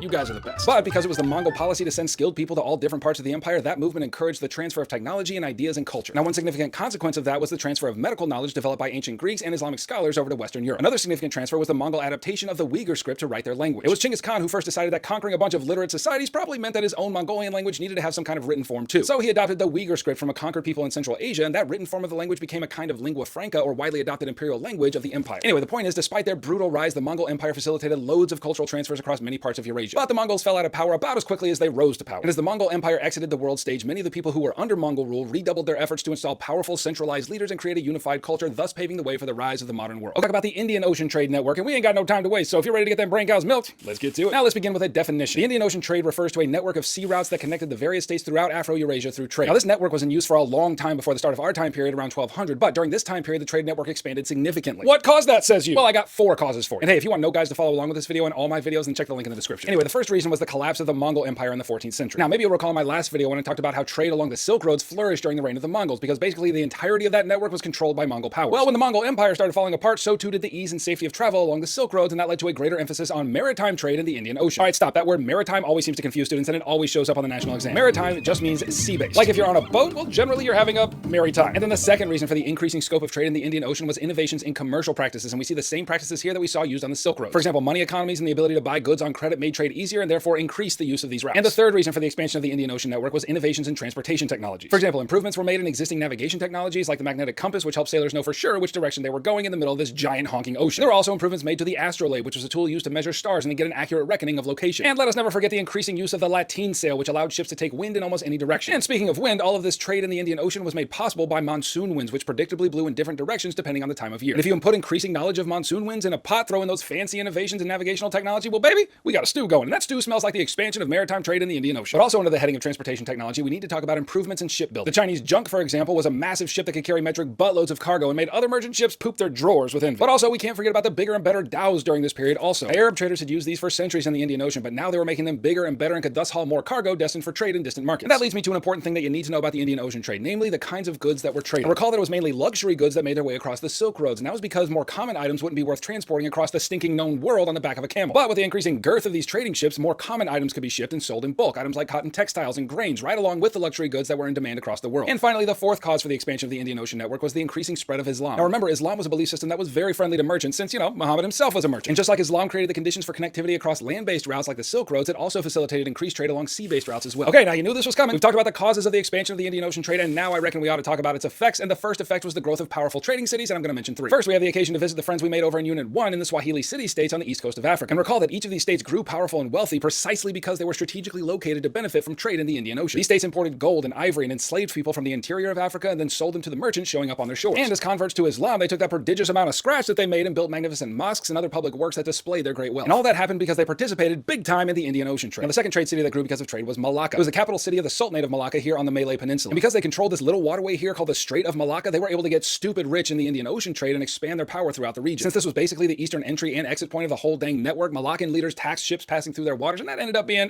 real nice for them. Compare that to the Gujarat state here on India's west coast. It also was situated in a fine position, being a kind of midpoint between East and Southeast Asia and Africa. Because of its massive coastline and rich agricultural areas inland, they were able to trade goods like cotton, textiles, and indigo in exchange for gold and silver coming out of the Middle East. And like folks in the Sultanate of Malacca, Gujarat authorities taxed ships coming and going from its ports, and that only increased their wealth. Okay, now another effect of the growth of the Indian Ocean network was the increased establishment of diasporic communities, and I'm going to go ahead and bet that you have no idea what that word means. So diaspora is related to the word disperse, and that's essentially what a diasporic community is, namely a group of people from one place who establish a home in another place while retaining their cultural customs. So in the Indian Ocean region, Chinese merchants established permanent communities in Southeast Asia, and Arab and Persian merchants did the same in East Africa. So these diasporic communities became a kind of connective tissue holding the Indian Ocean network together and increasing its scope. So for example, Chinese merchants would arrive in various ports around Southeast Asia, and the diasporic Chinese merchants living there would interact with the local merchants and the government to facilitate trade. Okay, now let's talk about the final effect of the expansion of the Indian Ocean network, namely cultural and technological transfer. And I cannot emphasize this point enough, and you will certainly see it on your exams. So may it haunt you both in sleeping and in waking. The cultural and technological exchanges that occur over trade routes are just as significant as the goods exchanged over those trade routes. As merchants travel back and forth, they bring their religion with them, they bring their language with them, they bring their technology with them. And as they mingle with other cultures, those traits come to influence each party. Maybe there's no more significant example of this than our boy Admiral Zheng He, who was commissioned by China's new Ming dynasty to go explore the Indian Ocean and enroll other states in China's tributary system. And the guy's fleet, to put it mildly, was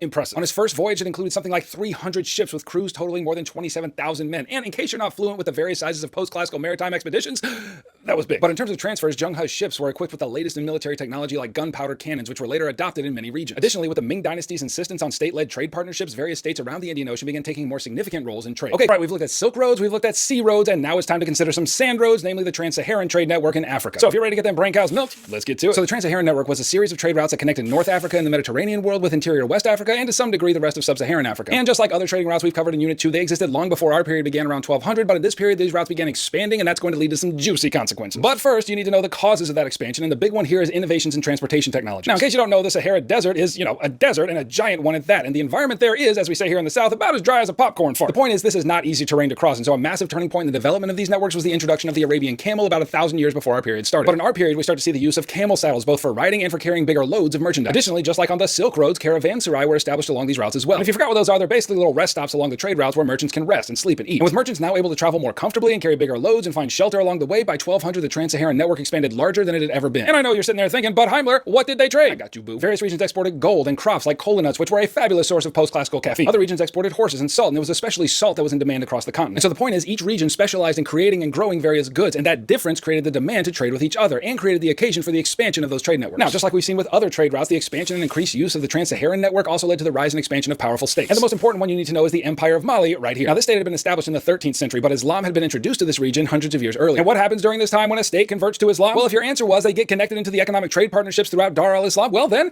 you're right. And that religious and economic connection meant that Mali, once it was established, grew exceedingly wealthy because of its participation in the Trans-Saharan trade network. And not only did Mali export goods of their own, most notably gold, but they also gained wealth and power by taxing other merchants traveling the trade routes through their territory. And I reckon we ought to get our comparison pants on, because that sounds an awful lot like how the Sultanate of Malacca gained power and wealth in the Indian Ocean trade. Both of them controlled strategic points along high-traffic trade routes, and both grew in power and wealth because of it. And without doubt, the most extravagant example of Mali's wealth was on display in its most powerful and influential ruler, Mansa Musa. Hey, Grandpappy, what's that thing you say about rich people? Well, that boy's got enough money to burn a wet mule. That's it, and I have no idea what that means, but Mansa Musa had that wet mule kind of money, and let me illustrate. Mansa Musa, as a Muslim, decided he would embark on the Hajj, which is a pilgrimage to the Muslim holy site in Mecca. And he went ahead and left with a giant entourage and stopped for a while in Egypt to resupply. And while they were there, Mansa Musa and his crew injected so much gold into the Egyptian economy that the value of all existing gold plummeted. And the point is, he could do all that because Mali had grown so rich by participating in trade across the Trans-Saharan network. And with the expansion of Mali's power under the influence of Mansa Musa, he further monopolized trade between the north and the interior of the continent, both increasing the wealth of Mali and facilitating the growth of existing trade networks. Okay, by far one of the most important effects of the increasing connectivity among states during the period 1200 to 1450 was the exchange of ideas and cultural traits, which is what we call cultural diffusion. Every one of these states was connected into a larger network of exchange, and in that way, what one did affected the rest. And that's what this unit is all about, baby. Connections. So if you're ready to get them brain cows milked, let's get to it. So as merchants spread throughout the world hawking their wares, they also brought their culture and technology with them, which had an influence on the places where they arrived. And on the other side, the culture and technology of the places where the merchants traveled also had an effect on them. And you're going to need to know 3 categories of these kinds of transfers. Oh, by the way, if you want note guides to follow along with this video, check the link below. Okay, first, there were significant cultural transfers along trading routes, and perhaps nothing is more important under this heading than the spread of belief systems. For example, Buddhism spread from India to East Asia via the Silk Roads around the 2nd century CE. And as it took root among the Chinese, for example, Buddhism also changed over time. What I mean is, in order to make Buddhist teachings intelligible to the Chinese population, merchants and monks explained them in terms of Chinese Taoism, which was a belief system indigenous to China. And the result was a new blending of ideas, which is what we call syncretism, that resulted in a distinctly Chinese form of Buddhism known as Chan Buddhism, which became popular among Chinese people of lower classes. And then later, Buddhism was exported to Japan, where it was changed again and became known as Zen Buddhism. And if you've been with me through Unit 2, you'll know that the spread of Islam was a massive deal as well. Don't forget that Islam was exceedingly supportive of merchant activity, and that the spatial arrangement of Dar al-Islam meant that Muslim merchants had plenty of places they could go to sell their goods. And it was the possibility of inclusion into that giant Islamic network of exchange that encouraged leaders in various states across Africa and Southeast Asia to convert. For example, the Swahili civilization on Africa's east coast was a series of independent city-states that grew powerful through trade. But one significant reason they were able to do that is because they adopted Islam and got all connected into the larger Islamic network. In fact, you can see the influence in their language, namely Swahili, which is a blend of Bantu, which is indigenous to southern Africa, and Arabic, which came in with the Muslim traders. Okay, second, there were significant literary and artistic transfers across networks of exchange as well. Recall that Muslim scholars translated and commented upon classical works of Greek and Roman philosophy at Baghdad's House of Wisdom. And eventually those works would be transferred to southern Europe, where they would spark the Renaissance near the end of this period. And then third, scientific and technological innovations were transferred across trade networks as well. For example, Chinese paper-making technology spread to Europe by the 13th century along with movable type, which was adopted by Europeans and led to an increase in literacy. And perhaps even more significant was the spread of gunpowder from China thanks to our friends the Mongols. It was adapted by Islamic empires and later European states who would perfect the use of this material to blow up everyone's crap, and as we'll see in the next unit, that development fundamentally altered the balance of power throughout the world. And now let's consider the consequences of connectivity on the rise and fall of cities during this period. On the rising side of the equation, networks of exchange led to the increasing wealth and power of trading cities. Oh, you want some examples? I got two for you. First was Hangzhou in China. It was situated at the southern end of the Grand Canal, that prodigious artery of Chinese trade, and therefore became one of China's most significant trading cities. And the increasing amount of trade led to further urbanization of the landscape and the population. Second, and this is a two-for-one deal, you've got Samarkand and Kashgar. Now, because these cities were located along strategic routes on the Silk Roads, the cities grew in power and influence by facilitating trade along them. And for all these cities, the expansion of trading networks only increased their influence, and that resulted in an increase in productivity in those places. But there were some cities that did not do so well as connections were increasing, because not only did merchants use these routes, but so did militaries with an appetite to conquer stuff. And here are two examples of the decline of cities. First was Baghdad, that flowering capital of Islamic and cultural artistic achievement. But as it turned out, the Mongols rose to power in the 13th century and sacked Baghdad in 1258, which led to a significant decline for the city. And kind of like a bonus, it brought the Abbasid Empire to an end as well. And it was kind of a similar story over in Constantinople, which was the political and religious capital of the Byzantine Empire. With the rise of the Islamic Ottoman Empire and their itch to expand, the Ottomans went ahead and sacked Constantinople in 1453 and renamed it Istanbul. But that's enough sacking for one video. Let's finish up by talking about how networks of exchange facilitated interregional travel, and this was made possible by the increasing safety and security of these routes. Thanks, Mongols! And I reckon I'll introduce you to three of these travelers. First was our boy Ibn Battuta, who was a young Muslim scholar from Morocco who, over the course of about 30 years, traveled all over Dar al-Islam and wrote detailed notes about the places he visited, the people and rulers he met, and the cultures that hosted him. And his travels were made possible because of trade routes. Battuta sailed on merchant ships down the east coast of Africa, he rode on camels in merchant caravans across the Sahara Desert, etc. And his travels were important because he wrote about them and he told grand stories of the places that he visited, which helped his readers develop an understanding of far-flung cultures across the world. Similarly, the European Marco Polo traveled from Italy to China and all throughout the Indian Ocean as well. He wrote about his experiences in the Chinese court of Kublai Khan and the grandeur and the wealth of China as well. And his writing seemed almost fantastical to his European audience, but later travelers made similar journeys and confirmed Polo's observations. And third, there was Marjorie Kemp, and she was a Christian mystic who made pilgrimage to Christianity's most holy sites in Jerusalem and Rome and Spain, etc. And though she was illiterate, she had a marvelous memory and dictated her observations about her travels to others who wrote them down for her. And while her writing emphasized her own spiritual journey in the places she visited, her observations still provided invaluable insights for the cultural variations of how Christianity was practiced across different cultures of Europe and the Middle East. Alright, okay, now there were also environmental consequences that arose from the various trading connections across the world in 1200 to 1450. And here we're going to focus on agricultural transfers and transfers of people's nasty germs, which is to say, disease. So if you're ready to get them brain cows milked bubonic plague style, well, let's get to it. Okay, now we've established in previous videos that with all these states being linked through trade routes like the Silk Roads and the Indian Ocean trade and the Trans-Saharan trade, lots of people were moving around and intermingling. But they weren't just hawking porcelain and salt and gold through these connections, they were also introducing new crops to various places. But let's talk about bananas in Africa. These sweet little bibbies were first domesticated over in Southeast Asia, but thanks to merchants crossing the Indian Ocean, bananas were introduced to Africa. And as it turned out, the lush rainforests in sub-Saharan Africa provided prime conditions for the flourishing of the banana. And you're like, are bananas really that important? Well, yeah, because when bananas were introduced here, the diets of the people were expanded and that led to population growth. Additionally, various Bantu-speaking people were able to migrate thanks in part to the banana. Like their main source of sustenance was the yam, which I admit is a word that gives me great pleasure to say. But they were able to move places where the yam couldn't grow because they could count on stuffing their bellies with bananas. Anyway, another important agricultural transfer was champa rice in East Asia. Now, recall that this drought-resistant grain of rice was introduced to China from the Champa Kingdom in Vietnam. And because it matured quickly and could be harvested more than once a season, it meant way more food to stuff in people's mouth holes. And never forget, more food equals more babies, and thanks to champa rice, China experienced a population explosion during this period. And third, citrus fruits like the sour orange and limes were introduced by Muslim traders into Europe via the Mediterranean trade routes where they spread throughout Europe and North Africa. And again, the effects were more variation in diets, better health, etc. And look, I have as much fun as anyone talking about the spread of bananas and rice and sour oranges, but you're here for the drama, and the environmental drama in this period, my friend, was the spread of the bubonic plague. Or maybe you've heard it by its sweeter, more cherubic name.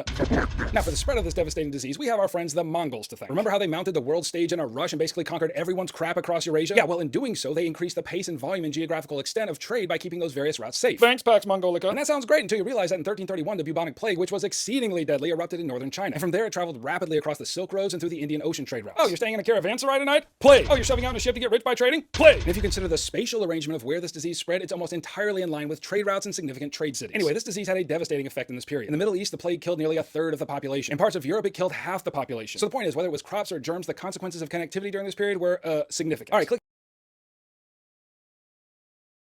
All right, welcome to Unit 3 for AP World History. And that means it's time to talk about how land-based empires were expanding in the time period 1450 to 1750. And that, my friend, is a juicy story. So if you're ready to get them brain cows milked, let's get to it. Now, I'm going to introduce you to these empires in a minute, but first let me tell you what they all had in common. First, these empires were land-based, which means their power came from the extent of their territorial holdings. Now, in the next unit, we're going to get cozy with various sea-based empires, which are cropping up during this exact same time period, and the difference is that those empires get their power from, the sea. Second, each of these empires is expanding during this period, not unlike my sweatpants on Thanksgiving Day. And third, the main cause of that expansion was their militaristic use of gunpowder. And that's why you'll often hear them referred to as gunpowder empires, which is a good name because it would be much more confusing if they were called Douglas.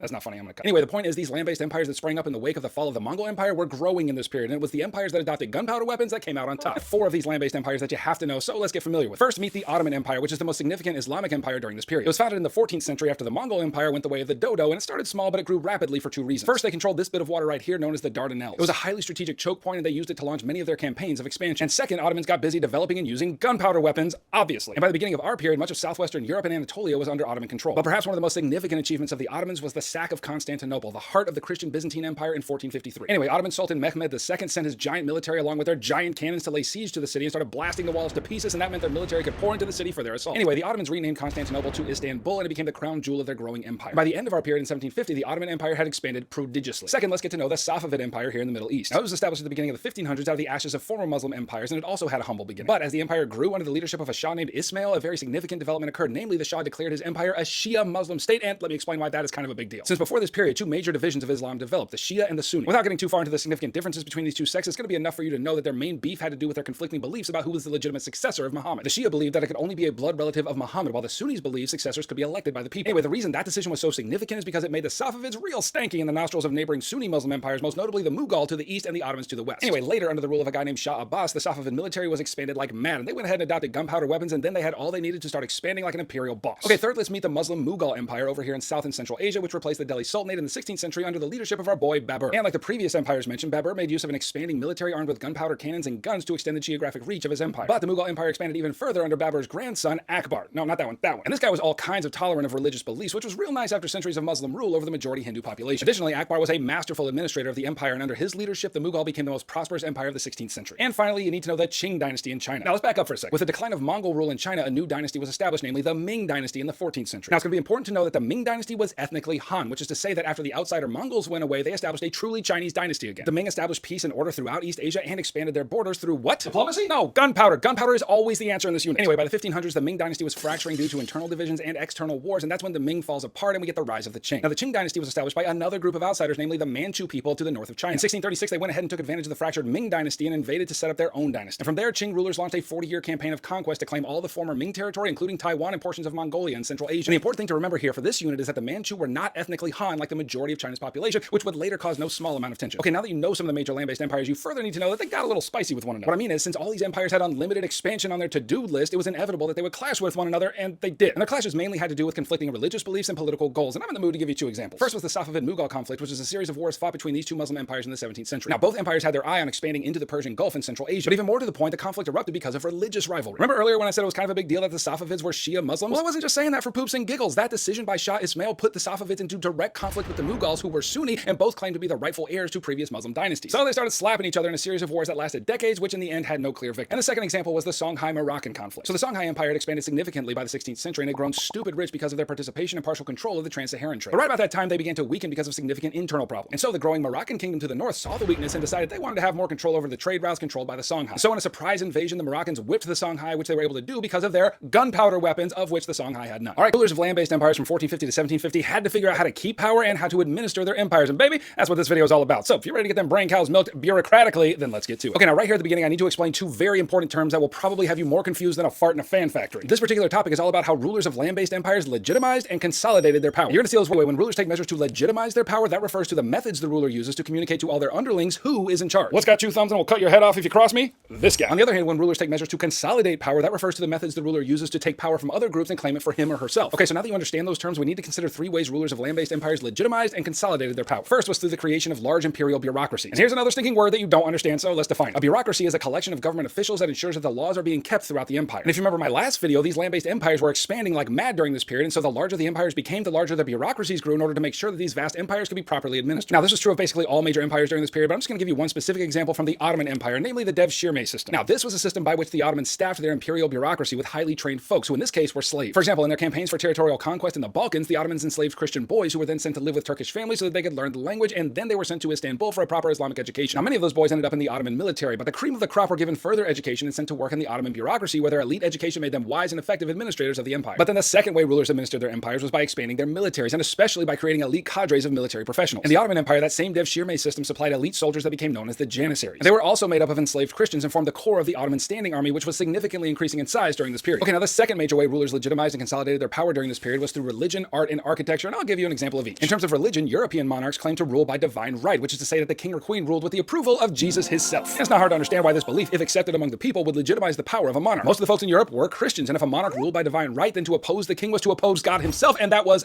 no bueno. But over in the Americas, the Aztecs used the religious practice of human sacrifice to legitimize their power. Now, to be fair, this practice predated the Aztecs and was common among the Mexica people before they became, the Aztecs. They believed that their sun god lost energy at regular intervals and could only be reinvigorated through the spilling of sacrificial human blood. But at the height of the Aztec Empire, priests and rulers worked in tandem to perform these sacrifices, usually with captured prisoners of war, and they gathered whole cities for the ritual. And all of this had a way of letting everyone know in attendance who was in charge. Now, in terms of using art to legitimize power, we have a great example over in the Qing dynasty. There, Emperor Kangxi displayed imperial portraits of himself around the imperial city. Maybe to you, that just sounds like, he was really into himself, and I don't know, maybe he was. But these portraits served to convince the Chinese that Kangxi was their legitimate ruler. Remember from the last video that the Qing were ethnically Manchu, which is to say not natively Chinese. That means they were outsiders, but in these portraits, Kangxi is depicted according to traditional Confucian values, which would have appealed to his Chinese subjects and hopefully convinced them to accept his rule. And in terms of using architecture to legitimize rule, I'm in the mood to give you two examples. Here you see the Palace of Versailles, which was built for the French monarch Louis XIV, and it was massive. When the people of France saw this palace and all of its grandeur, there was really only one thought they could have. Whoever lives there, yeah, that guy's in charge. But Louis also used this palace to consolidate power as well, and he did it by forcing the French nobility to live there at least part-time. And with that move, he was able to remove power from them and situate it right beneath his fabulous high heels. And then the second example is the Inca Sun Temple in Cusco. Now remember that Inca rulers were considered to be direct descendants of the gods, and so to facilitate festivals of worship, Inca rulers built this temple whose walls were covered in sheets of gold and whose courtyards contained hundreds of golden statues. And again, since the rulers were associated with the gods, buildings like this served to legitimize their power. And then finally, we need to talk about how imperial rulers financed these huge militaries and monumental architecture and fabulous butt cuts, and that means we need to talk about systems of taxation. In the Mughal Empire, rulers established the zamindar system to collect tax revenue. Now remember that the Mughal rulers were Muslim, while most of the South Asian population was Hindu, which meant a healthy dose of suspicion toward their Muslim rulers. So to combat that, Mughal rulers employed local landowners called zamindars to collect taxes throughout the empire on behalf of the emperor. And this had the effect of extending imperial authority and consolidating imperial power. And then over in the Ottoman Empire, they created a system for collecting taxes known as tax farming. And essentially under this system, the right to tax subjects of the Ottoman Empire went to the highest bidder. And whoever got that right was authorized to collect taxes from a particular group of people, and they enriched themselves by collecting more taxes than were legally required and thus padding their pockets. And this system helped the Ottoman government by providing a reliable source of income at the beginning of every year, which came from the bidding for the right to tax. And furthermore, since these tax farmers weren't members of the official bureaucracy, the Ottomans didn't have to pay them since they paid themselves by fleecing the general populace. Nice. Okay, click.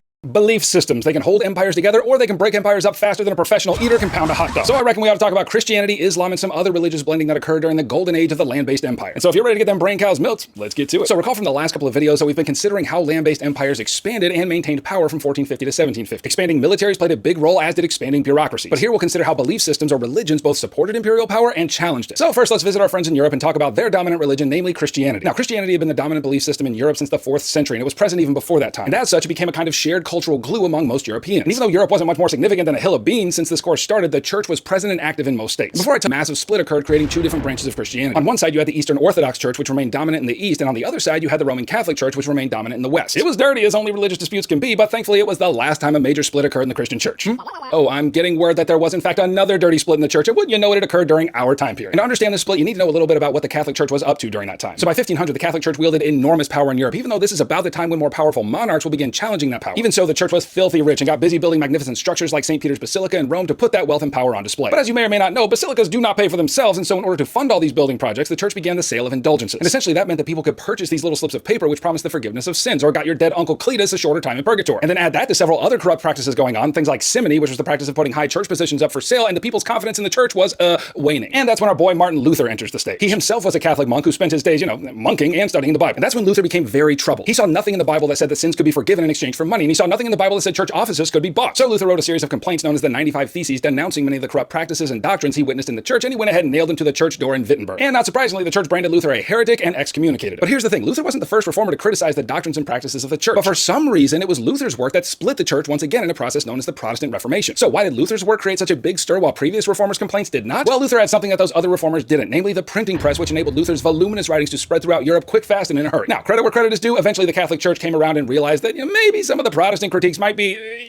true. So they went ahead and initiated a reformation of their own that became known as the Catholic Reformation, or you might hear it called the Counter-Reformation. It's the same thing, don't get confused. Anyway, the church gathered at a series of meetings known as the Council of Trent and tossed out many of the corrupt practices that I mentioned earlier. So that represented a good bit of change, but there was also continuity as well. At the Council of Trent, the Catholics reaffirmed their ancient doctrines of salvation by faith and works, the nature of biblical authority, and a host of other ideas that made the split between the Catholics and the Protestants complete. And just for funsies, they went ahead and reaffirmed that Martin Luther was a heretical Turk. And so this split in the church had massive effects on state power throughout Europe. Various rulers across Europe either remained Catholic or imposed Protestantism on the people that they ruled. And this religious division, which often also intensified political division, led to a series of religious wars in Europe until 1648. Okay, now let's turn the corner and consider what was happening with Islam in the Middle East. Now remember that the big daddy Islamic empires in this area were the Ottoman Empire here and the Safavid Empire here. And if you thought they looked at each other and were like, are you guys Muslim? Yeah, how about you? Actually, we are. Well, then let's hug it out. Then you would be wrong. Now, just like in Christianity, Islam experienced a significant split back in the 7th century, and basically their beef was over who was the rightful successor to the Prophet Muhammad. Shia Muslims believed that the only legitimate successor had to be a blood relative of Muhammad, while Sunni Muslims believed that it could be anyone who was spiritually qualified for the role. Anyway, that religious division was on full display in the Safavid and Ottoman Empire. The Safavids were Shia while the Ottomans were Sunni, and they emphatically did not hug it out. Instead, both empires wanted to beat back the other and claim territory for their own. And ultimately, the Ottomans got the upper hand in this conflict, but here's the important point to remember. It was because of their political rivalry that the split between the Shia and the Sunni branches of Islam intensified. Okay, now let's talk about the development of new belief systems over in South Asia. Now remember that basically since the beginning of this course, Muslims held power over this region. That arrangement was a little stanky to the huge majority of Hindus that made up the population. But in our time period, two belief systems emerged that tried to bridge the gap between Islam and Hinduism. First was the Bhakti movement, which originated in the 7th century. Now recall that it was an innovation on Hinduism that emphasized mystical experience and union with one of Hinduism's many gods. However, during this period, because the Bhakti shared many similar beliefs and practices with the mystical movement in Islam, namely Sufism, some exchange and blending occurred. Second was the rise of Sikhism, which was a new belief system that also blended elements of Islam and Hinduism. Now Sikhism demonstrated continuity because it held on to significant doctrines of both belief systems, like a belief in one God and the cycle of death and reincarnation. But it also demonstrated change because as this new faith developed, many distinctions were discarded, like the caste system and gender hierarchies. Okay, you want a full review of everything you need to know about Unit 3 of AP World History?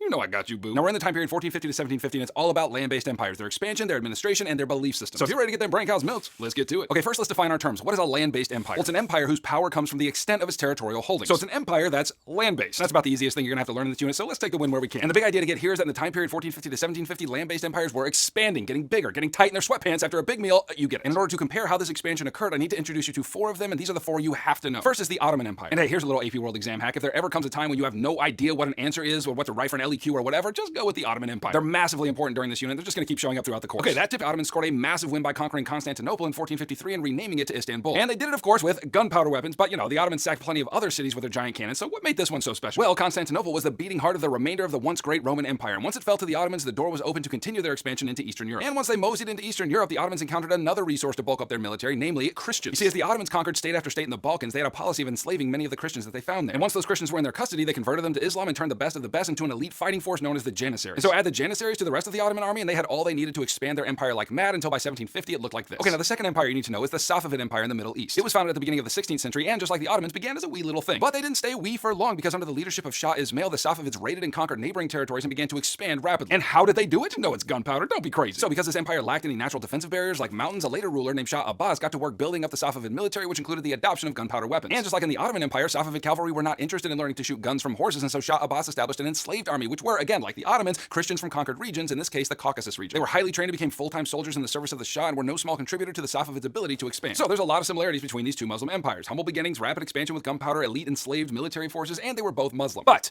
big but, massive but, there is one very significant difference between these two empires that's going to cause a lot of problems. Yes, they were both Muslim, but they were not the same kind of Muslim. The Ottomans were Sunni Muslims, while the Safavids were Shia Muslims. And the short version of the difference between them is this. Sunnis believed that the rightful successor of Muhammad could be anyone spiritually fit for the office, while the Shia believed that only blood relatives of Muhammad were his legitimate successors. And to put an even finer point on it, each branch believed that they were the true representations of Islam and the other was not. So again, that's going to cause some problems, and we'll get to that later. But for now, let me introduce you to the third empire you need to know, namely the Mughal Empire in South and Central Asia, which was established in the first half of the 16th century. Now, if you remember back to the last time period, you might be thinking, isn't that where the Delhi Sultanate was located? It's like I'm in your head, right? And that is correct. But in 1526, a guy by the name of Babur rose to leadership in Central Asia and soon led campaigns against the Delhi Sultanate and wiped it off the map. And that began the period of Mughal rule in South Asia. And just like the other empires, the Mughal Empire expanded rapidly through a growing military that used what? Gunpowder weapons. And then years later, under the leadership of Babur's grandson, Akbar, the empire was expanded even further until it looked like this. Now, the Mughals were Muslim, and if you remember, so was the Delhi Sultanate. And the rulers of the Delhi Sultanate didn't have much luck spreading Islam throughout India because most of the population refused to turn away from Hinduism. And that was, tense for a very long time. But under Akbar, things did get a little better. Yes, Muslims still ruled over a majority of Hindu people, but Akbar was unusual for his time in that he was tolerant of all kinds of belief systems in his empire. And so, because of this tolerance and Akbar's masterful administration of the empire, the Mughals became the most prosperous empire of the 16th century. And then finally, let me introduce you to the last empire you need to know, namely the Qing dynasty, otherwise known as the Manchu Empire. Now remember that in the last period, the Mongols went ahead and took over all of China's crap and established the Yuan dynasty. But after that fell, we get the rise of the Ming dynasty, and the most important thing to know about them is that they were ethnically Han, which is to say Chinese. And that was a big deal because they got those pesky foreign Mongols out, and then they created a new dynasty with their own people. Like, no more outsiders are going to rule us. Ah, crap, here come the Manchu. Which is to say, outsiders who are going to set up a new dynasty. So in the first half of the 17th century, the Ming dynasty was getting weak, and so the Manchu people of the north came in and set up the Qing dynasty. And from that point, the Qing dynasty beefed up its military and led conquests of expansion using what? I know you know. That's right, gunpowder weapons. Okay, now let's compare these four empires by way of summary. All of them were land-based, all of them expanded rapidly during this period, all of them used gunpowder to achieve that expansion. Both the Qing and the Mughal were ethnically different from their subjects, and while both the Safavids and the Ottomans were Muslim, one was Shia while the other was Sunni. Now, if you're paying attention, it should be obvious that if all these empires were expanding like mad and waving guns in everybody's faces, then it was inevitable that they would clash with one another, and, they did. And there are lots of examples I can give you, but you only need to know one, so let's consider the Safavid-Mughal conflict. Now, this was a series of wars fought over territory in what is today Afghanistan. And before the war started, the Mughals controlled this territory, but while they were off fighting elsewhere, the Safavids were like, yeah, we'll take that. And so the Mughals doubled back to drive the Safavids from their territory, but ultimately they were unable to do it. And what made this conflict even more bitter was the religious element. Remember that the Safavids were Shia Muslims and the Mughals were Sunni. And so each empire, believing that they themselves were the true representatives of Islam, fought to establish full dominance over this region. Even so, after the series of wars ended, there was really no clear victor. Okay, now the next big idea we need to come to terms with is exactly how rulers administered those giant honking land-based empires. I mean, territorial expansion and blowing people up is great and all, but if you don't know how to run your empire, it's gonna fall apart quick, fast, and in a hurry. So really what we're trying to understand is how rulers legitimized and consolidated their power. And hey, I'm not just throwing around $5 words for funsies. You will absolutely see these terms on your exam. So what do they mean? Well, when we talk about how rulers legitimized power, we're talking about the methods a ruler uses to establish their authority. And when we talk about how rulers consolidated their power, we're talking about the methods they use to transfer power from other groups to themselves. So there are essentially four major ways that rulers of land-based empires legitimized and consolidated their power. First was through the formation of large bureaucracies. And in case you forgot, a bureaucracy includes the thousands of government officials that ensure laws are kept throughout the empire. So, if the emperor got the runs after eating some old nacho meat and decided that nachos are now illegal in my empire, well, how is he going to ensure that nobody in this giant honking empire is eating nachos? Like, he's not going to be knocking on everyone's door just to make sure, so that's what the bureaucracy is for. Thousands and tens of thousands of the emperor's officials spread out to make sure that Randy isn't crushing a plate of nachos. Hey, is that cheese on your chin? All right, kill him. Anyway, for rulers who wanted to maintain control of their empires, bureaucracies were the way to go. For example, the Ottomans used the Devshirme system to staff their bureaucracy with highly trained individuals. This went hand in hand with their whole invade the Balkans and enslave Christians thing, because many of those Christians converted to Islam were sent to Istanbul for education and training. And afterward, the top performers were appointed to elite positions in the Ottoman bureaucracy, and because of their extensive education and training, not only were they wise administrators, but they were also loyal to the Sultan. Okay, now the second way rulers administered their empires was through the development of military professionals. Now, I mentioned the Janissaries in the Ottoman Empire earlier, and that's a good example. And then the third way rulers administered their empires is actually a collection of three related items: religious ideas, art, and monumental architecture. And I'll give you examples of each from various empires across the world, starting in Europe. And during this period, European monarchs began to gain more and more power, and one way they did it was through the religious belief known as the divine right of kings. Essentially, this just means that monarchs perpetuated the idea that they were God's representative on earth. Like, if I'm the king, it's because Jesus himself put me here, so y'all fall in line. And a Christian